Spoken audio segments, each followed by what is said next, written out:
सातत्यानं होत असलेल्या मोटरसायकल चोरीच्या गुन्ह्यांना प्रतिबंध घालण्यासाठी स्थानिक गुन्हे शाखेचे पोलीस निरीक्षक रवींद्र कळमकर यांच्या मार्गदर्शनाखाली तपास पथक तयार करून तपास सुरू केला।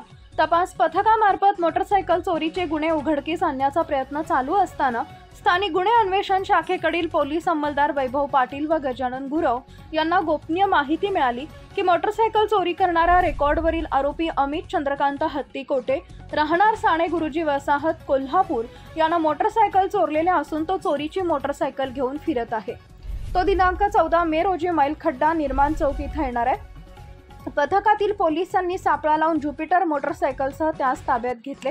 त्याच्या ताब्यातील ज्युपिटर मोटरसायकलचे चेसिस नंबर व इंजिन नंबर वरून खात्री केली असता सदरची मोटरसायकल जुना राजवाडा पोलीस ठाणे येथून चोरीस गेली असल्याचं आढळून आलं।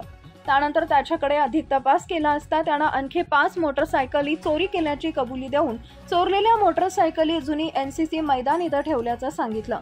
पोलिसांनी तिथून त्या ताब्यात घेतल्या। पोलिसांनी त्याच्याकडून एकूण 7 मोटरसायकली जप्त केल्या असून 6 मोटरसायकल चोरीचे गुन्हे उघडकीस आले आहेत।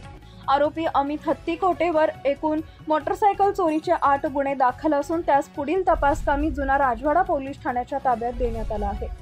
सदरची कारवाई स्थानिक गुन्हे अन्वेषण शाखेचे पोलीस निरीक्षक रवींद्र कळमकर, पोलीस उपनिरीक्षक संतोष गळवे, पोलीस अंमलदार वैभव पाटील, गजानन गुरव, प्रदीप पाटील, विशाल खराडे, योगेश गोसावी, संतोष बर्गे, परशुराम गुजरे, महेंद्र कोरवी, शिवानंद मठपती, अरविंद पाटील, सुहास कांबळे यांनी केली आहे।